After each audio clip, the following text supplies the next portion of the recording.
You're listening to Content Logistics, a podcast for B2B marketers looking to build a content engine that drives revenue. In each episode, Camille Trent interviews the marketers behind the best content marketing flywheels and uncovers the tactical aspects of content production, from first draft to first customer.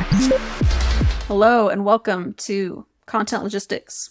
I'm your host, Camille Trent, and this episode, as well as all of our episodes, are brought to you by Tristan and Justin over at Motion. So Motion is a full stack B2B podcasting agency for marketers like myself and like you looking to launch a podcast kind of like this one. So if you enjoy this podcast, if you like the production quality, they have done a fantastic job in all of the post-production work, making it really easy for me to just sit down and record like I did tonight, just at midnight, just opened it up, started talking, and I'm just going to upload this to a portal, and they'll basically take care of everything else. They will distribute it to different sites, so it's easy to access, easy for people to find. They will cut up the clips. They helped at the beginning with some of the strategy and positioning. So if you are looking to launch a podcast or really just upgrade the ones that you currently have, maybe take it to another level, highly recommend to give them a call. Today's episode is a solo episode. You probably gathered that when I said that I was recording this around midnight, but no one was available to talk to me right now. So I started rambling on about the 5 levels of research content. So I essentially think there's a hierarchy for different styles of research content you can do for B2B content marketing, specifically for SaaS. And in this episode, I'm going to walk you through those. So here's the thing. I've been slacking on this podcast. I'm sorry. A responsible adult would take responsibility for these actions, but I am going to blame like 90% of it on being pregnant. So there's the news. We're expecting our second kid in August. Pretty excited about it. I'm also extremely tired, just all the time. Super tired. But I had this idea the other day, finally had a good breakthrough idea that I felt was worth sharing with you guys after an interview. So a friend reached out the other day. They wanted to interview me for an article they were writing, wanted to know about just how I thought about the research content that we do at Pure Signal. And it got me thinking about research content that I've done at past places as well. And honestly, huge props to Adam, because he started the research sort of flywheel or research approach that we have at Pure Signal, and it opened up a lot more, I think, possibilities for what you can do in this arena. But anyways, I jotted down the different types, and I realized there's kind of a good basic framework here that I think is worth sharing. So today I'll walk through the 5 levels of research content as they apply to B2B SaaS. So a good prereq for this episode, if you're not fully invested yet, hopefully you are, but if you're not fully invested, you can go back and listen to my episode with Erin. She goes deep into how she thinks about industry reports, the planning process, just everything you need to kind of turn that into a B2B content playbook for your arsenal. So go check out Erin's episode. You can do it now, just abandon this one, or post listen if you're thinking about research content and you want to do more around this. I highly recommend her episode and her in general. Give her a follow. All right, so here's sort of the 5 things, and I'll try and be very efficient about this. So number 1, when I think about levels, what's just the bare minimum, the bare minimum when I think about research content. And I would barely call this research content. I'd call it more curation, if anything. But I think that there are some benefits to it. I just think that it's super competitive now to do well. So I call this Roundup research. So you've seen the 53 shocking outbound email stat pieces.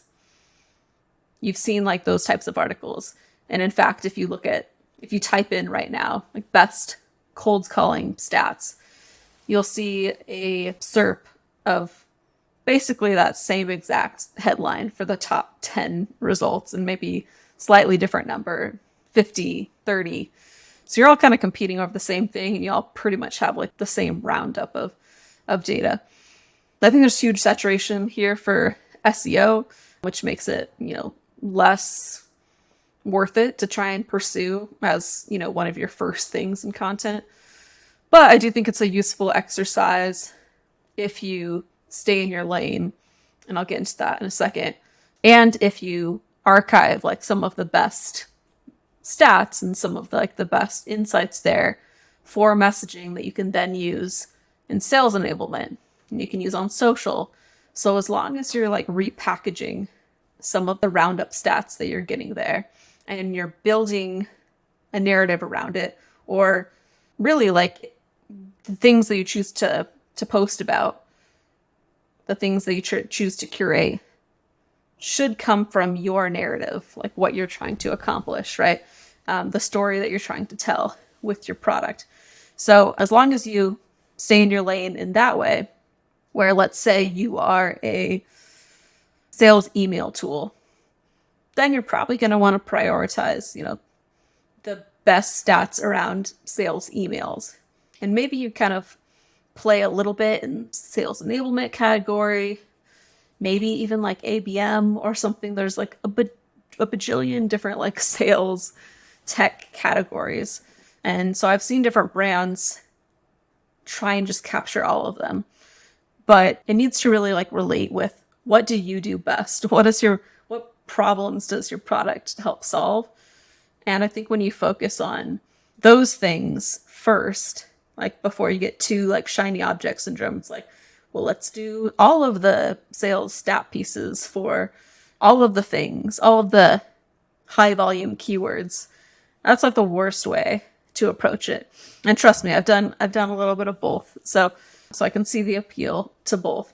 But I think starting with what you do the best, what your product can actually deliver on, like starting with those market questions that your product helps answer, will help solidify the narrative that you're trying to drive anyways. So Roundup research, it's kind of the bare minimum. It's kind of just level 1, but I do think it's useful to understand your market, understand your product, like just getting in there and like familiarizing yourself with some of the talking points around the problems that you solve will help you, I think, with positioning. It will help you with product marketing. It'll help you just exercise like that research like side of your brain and do more research content, even if this is more curation than anything else. And then on top of that, I think archiving, some of the better stats, some of the more recent things, some of the things that are good hooks for the story that you're trying to tell with your product, right? That really emphasize the problem that you're solving. If you kind of save some of those and turn them into some, sales enablement pieces or email snippets, I guess, like a kind of a sales kit, I guess, for salespeople to sort of like pick out this and that for them to use in their own sequences, that can work.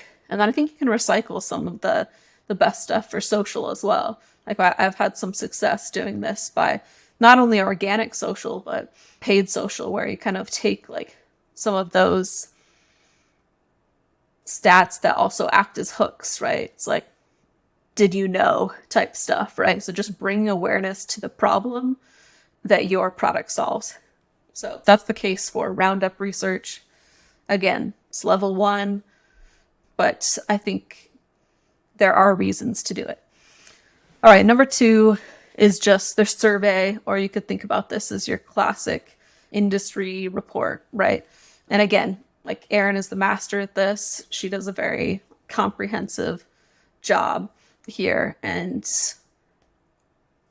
not only that, like turns it into a flywheel. And so like level 1, if you can just get more, like squeeze more juice out of the content, that's what's going to separate like unsuccessful or low leverage content projects from high leverage, right? So always think about, how can I get more from this, right? If I'm going to put in a month for this project, if I'm going to put in 2 months for this project, like how can I make it worth that, right? How can I get that much pipeline out of it?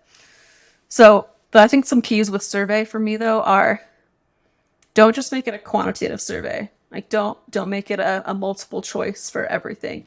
I think adding in a couple qualitative questions in there, even if you just bring those to a few experts, right? Of like, who do you trust the most, or who does your audience trust the most to give commentary on what's happening in the market, right? So get some industry expert quotes that you can add into the survey. And I think for something like SaaS, getting those from your customers can be compelling, right?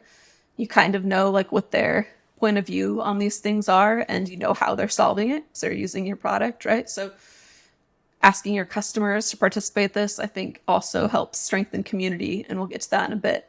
But go to customers, you can go to your internal team. You probably have someone who is considered an industry expert on your team, right? Otherwise, why did you build the product that you did, right? Someone was passionate about it. Someone saw the need in the market. So you probably have some sort of expert on your own team that can also give commentary that sort of like fits your worldview to go into these reports, right? So there's those. And then you have the quantitative that is more of the multiple choice, like type questions, right? But the important thing here, again, is your product, whatever you're selling, is predicated on a market theory, right? You think something is missing or broken in the market. And so it's important to kind of work backward from that and ask the right questions that can either validate your theory or like completely debunk it. Either way, you want to understand, how does your audience, or who you think is your audience, how do they think about that problem? Do they consider it a problem? Do they consider it a big problem? Is it not a problem at all?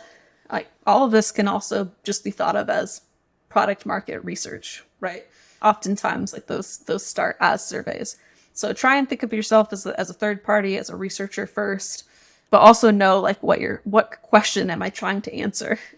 What questions does our audience think are interesting? What do they want to hear from their peers? So think about all those things as you're developing the survey. All right, so level 3 now. So you have the Roundup stats that you can do, right? You can just gather the information that already exists out in the world, and you can package it together, and you can do that the best. If you can do that the best, then you can sort of maybe still rise to the top in searches, or you can, be savvy on social and be able to sort of like deliver this research that's already available to everyone, but package it in a way that you kind of get credit for it.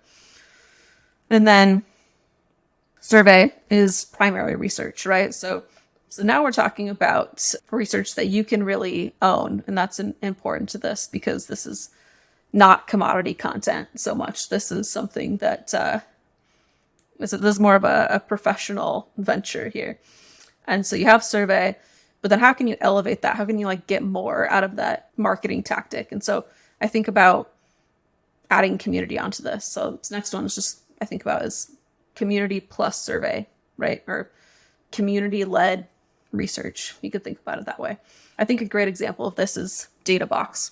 So in talking to members of their team, especially John, who was leading their marketing team for a long time, just decided to go out on his own. So props to John. He talked about how they first got started. And the thing that stood out to me was they started with the small community that they already had, right? What do you have right now as a SaaS company? You have a handful of customers if you're an early stage startup, right? So you have a customer base of some sort. Maybe you have some investors, you have some friendlies, right? Maybe you've done some partnerships. So those are relationships where there's probably some commonality, there's probably some overlap of interest. And so you can go to those people and you can ask them for those industry quotes. You can probably more easily get interviews from those people that can help with these industry reports, and that can help with really any type of blog or any type of question that you're trying to ask, right? And so constantly asking your community, whatever that looks like for you right now, could just be some followers on your social platforms, right? Or people that are already using your product, right? Or people that are using your free product. Like, just start asking your base and think about that as the content marketing's CRM. And then think about having a goal like of how can we expand this community? And it makes sense, I think, for content to kind of partially or co-own community in that way. It's like, how can we create a flywheel effect here? And so anyways, Databox started with their customers and they sort of branched out. And then anytime that they would cover a topic, they would identify, a handful of additional experts that they could reach out to. And then they'd kind of add those to their database of people that they could reach out to next time for the content research. And, people that were more responsive, they're more likely to reach out to next time. And then those people would get backlinks. They're just more likely to do it. So it just turned into this nice flywheel effect. And now I think it's notable that they have more of a formal community set up. They have something like a podcast, and other companies, maybe even Databox, I'm not sure, have Slack communities to go on top of this, right? So if you're building out some sort of email list, right, it could just be as basic as an email list. Now you have a bunch of people who you're talking to regularly, you're asking advice for, and they're probably going to be more likely to join something like a formal community if you were to just stand up even a basic Slack community. Now there's an easier way for you to reach out to them, more of a one-to-one connection for you to send these surveys out into the community. And they might have more visibility into, how other people are answering if you do things like polls, right? If you have a community platform that allows for things like polls and research, or if you do an event-led strategy, now you can take some of those polls and that becomes part of the research, and you just kind of like build this machine. So that step above just pure report content is this sort of like community-led version of that, where you can just like constantly be learning from the community, and you can turn those into, more official polls and research, right? So I think there's that. I will say that there's a caveat here of, with this one, you may be, sacrificing some of the integrity of the research. Like, you might not be able to do like a full, unbiased industry report in the same way that you might be if you hired a PR company to run the survey for you. But I think if you're just thinking about it in terms of how can I just constantly, daily be learning about my audience, right? And have two-way conversations with them, then I think adding community in here makes a lot of sense, especially for qualitative research, right? Because you can do those one-on-one interviews and you have more people that are willing to talk to you. So thinking about building up a CRM of contacts, both people that you can reach out to for interviews, and then also people who, are most likely to take a survey. You can vet people out too. You can make these more legitimate by, asking qualification questions of, what industry are you in? What's your job title? How long have you been in that? What's your level in the company? How many people are at that company? So if you need qualifications for the type of research that you're doing, right? If you want this to be reflective of only VP level people, then you can ask those weed out questions in your survey as well. So that would be another way to make sure that it's unbiased.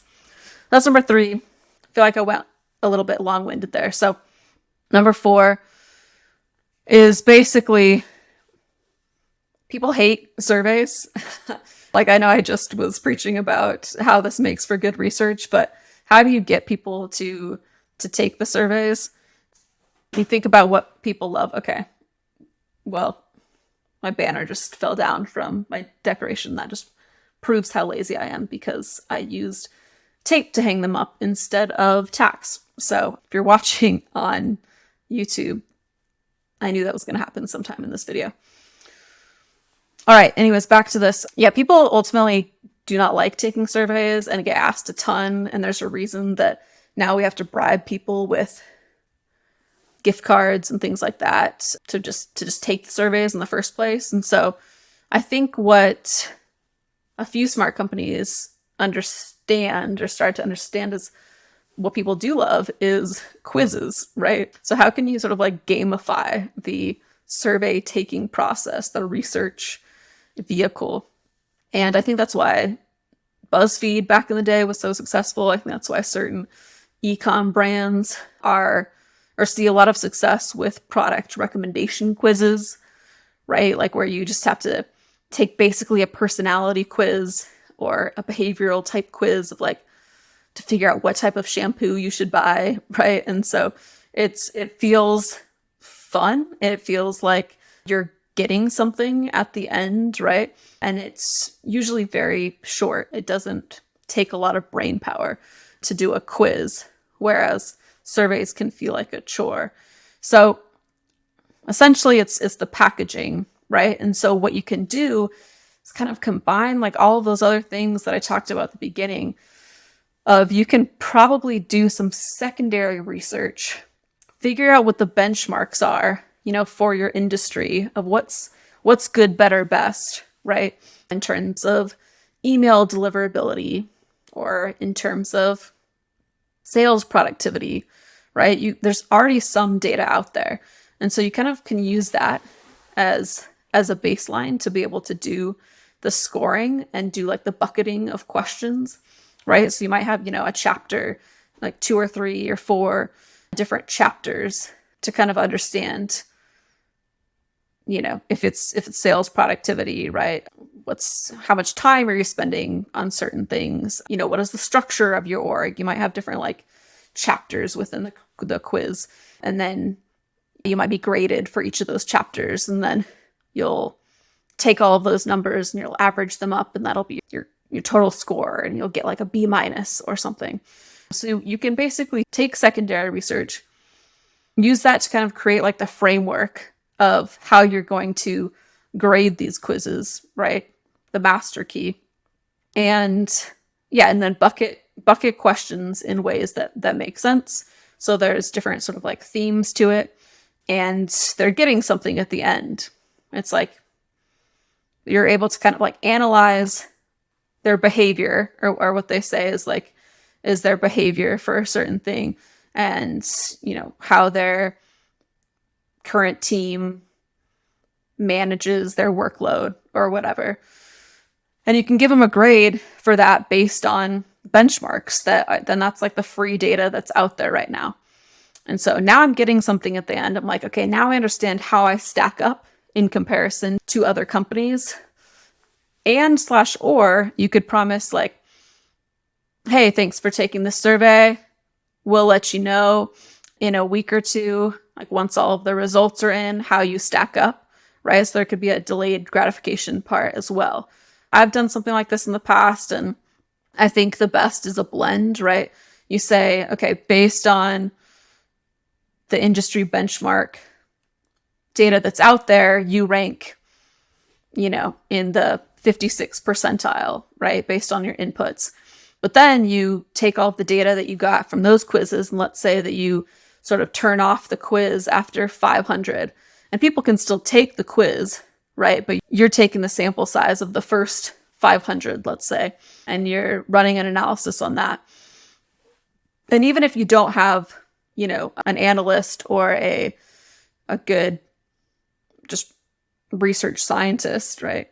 Or data scientist, you can take averages, right? And you can find out the median, and you can get the counts.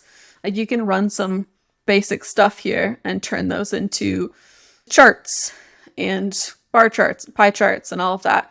And so you can create a pretty like basic, but also impressive research report just from that. So what I like to do is there are going to be stats that kind of surface to the top. You can quickly, within the next few weeks, turn that into a newsletter or just a follow-up email of sorts of saying like, hey, thanks for taking the quiz. we had 500 people that meet X, Y, and Z criteria take it.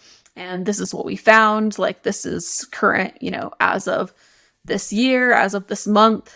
And so that's the data that they can't get anywhere else. So you can share like, hey, here's like the 5 most interesting data points that we got from this. And that can just turn into a newsletter in and of itself and can be kind of like the follow-up thank you for taking this. And then you can add all those people to a list of people that, may be willing to take a survey later, take a quiz later. And then you take all that, you can turn that into an industry report. You can use that to upgrade the quiz and like the grading process for next year, right? You're like, based on our annual report last year, this is how everything stacked up. Here's the norm, right? Here's the updated norm that's based on our primary research. So you can update that for your next quiz if you're going to do this as like an annual thing. And so basically, to sum this up, why are quizzes, or at least a quiz format, better than a standard survey? In some cases, it's because of that flywheel effect. Like, now you're using community and survey in a quiz format. So you're adding a why now, and you're kind of taking away some of the friction, I think, that exists with a survey. And it creates a little bit of a flywheel effect. So you can see like how you could use those inputs to fuel the next one, to make the next one better.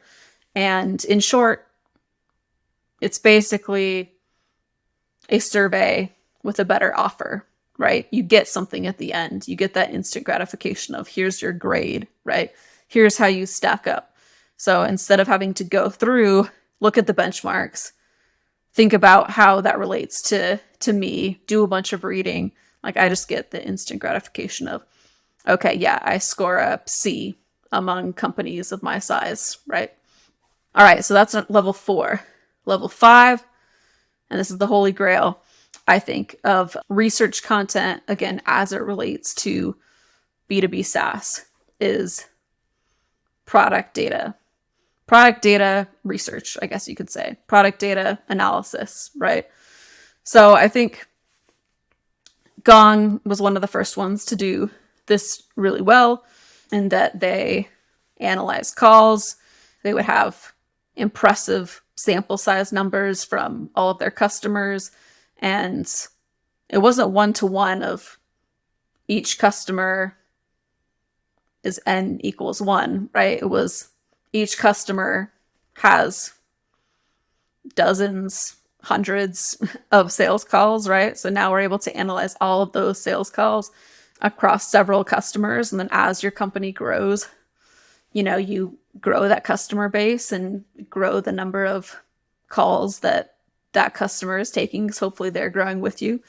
So they're able to take their product data, analyze it, pull out some of the insights, and then be seen as the industry experts in their field because of that, right? So that's kind of like the most premium content that you can get to, because not only is the research something that you conducted, right? Something that no one else has access to, but other people can survey that kind of same cohort of people, right? Like other companies, your competitors, have ways of basically running those same plays of a research report, right? Or even of a quiz. And maybe they'll even be able to put together a similar community. But no one else can probably replicate your product data, and to be able to set your product up in a way where you can be tracking and pulling like the right data from it does a lot of times like require an investment in a data team or in content specifically, right? And so it kind of shows that you are serious about content marketing and about data in a way that like your competitors are more unlikely to do. Like, they're more unlikely to do all of the steps necessary to really crush this strategy, right? And so this can be a huge advantage, not only for your content team, but for your product team as well, and for your customer marketing.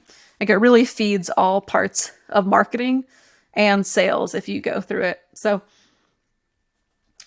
on the product marketing side, if you're pulling product data, right, you're able to kind of just like show off the capabilities basically of the product, especially if you're like an analytics type tool, right? You're like, the value I'm delivering to you are these analytics, and look at the other types of data and like types of research that we're able to get across the board on a macro level. So that's kind of what we do at Pure Signal to bring things full circle. And this first question that I was asked in this interview the other day is, we do these research reports on kind of a macro level of, hey, like, here's who's still growing. Like, here's what B2B companies are still growing. And within that, like, which industries are seeing the most growth. And so we're able to kind of like do that on a macro level. It's interesting for anyone that works in tech. It's interesting for our customers, and it's interesting for people within those specific sectors of like, oh yeah, we're seeing this exact same thing in this sectors, which gives us credibility. Or to the people that sell into those sectors, right? It's like, oh, that, yeah, AI is growing this much, right? Healthcare tech is growing this much. I'm trying to like find a new sector that has a budget that also, invests heavily in the thing that I solve. And so now they understand, oh, you might be able to help me like with my ICP. You might be able to help me with my account lists, right? And that's exactly what KeyPlay does. And so it's easy to kind of like understand the value of the product by showing rather than telling. And so I think research content, especially if it can come directly from your product data, is just a great way of like showing off the value, showing off the types of, okay, there goes my next banner just fell off my wall. So I'm going to have to do some redecorating after this. But point is that, yeah, if you can show rather than tell people the value of your product in a context that makes sense for them, that's interesting in and of itself, right? Just like, it makes for good content. It doesn't feel like product marketing. It doesn't feel like a pitch, because it isn't. It's just pulling out the insights from all of this data that you have in your product, right? And even for things like notes apps, right? You might be thinking like, well, I'm not on analytics tools. Even something like a notes or email tool can dig through and find patterns in the way that people do things, right? Like my friend Hiba at, it was formerly Hypercontext, and they changed the name. Now she's at copy.ai.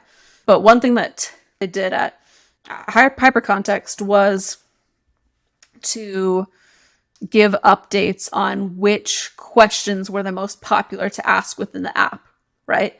And so if there's something like that, right, where there's different maybe templates or something, you can say like, here are the top used templates within Miro, right?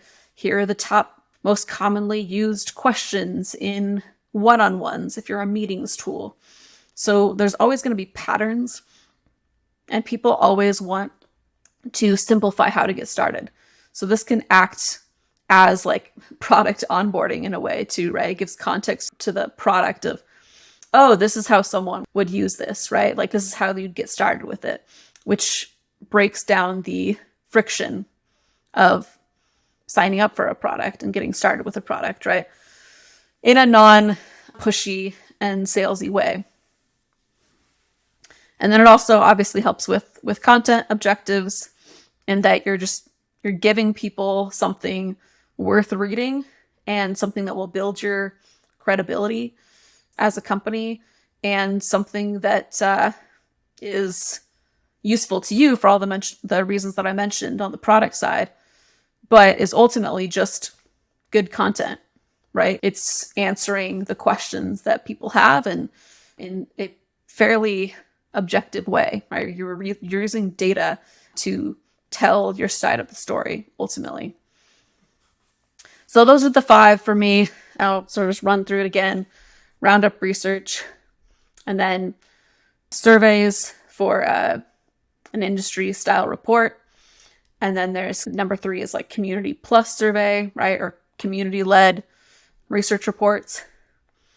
And number 4 is community plus quiz, right? So now we're replacing survey with quiz here. And it's kind of a community led gamified research report, right?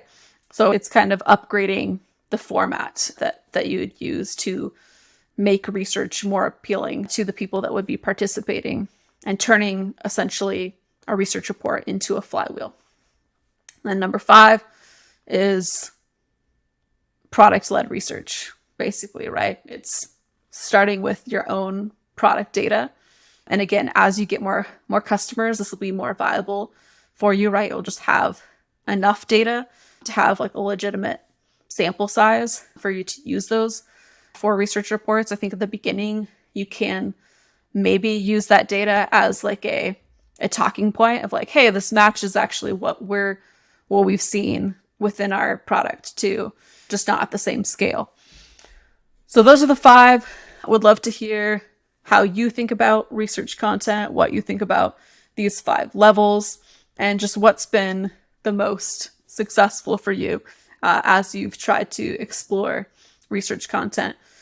And then lastly, just another quick plug. You can check out Erin Bossa's interview with me. It was one of the first ones that I did. So I have to scroll back a little bit, but she goes deep on industry reports and how to stand those up and what resources you really need, what people that you need to make that strategy work, because that'll really fuel, 2 through 4, really 2 through 5 in a way. So highly recommend that. Let me know what you think. You can always send me a message through LinkedIn, and looking forward to hearing from you. Thanks for listening to Content Logistics. This episode was produced by Motion, a done-for-you B2B podcasting agency for busy marketers. If you liked what you heard, please follow the show on Apple, Spotify, or wherever you listen to your favorite podcasts.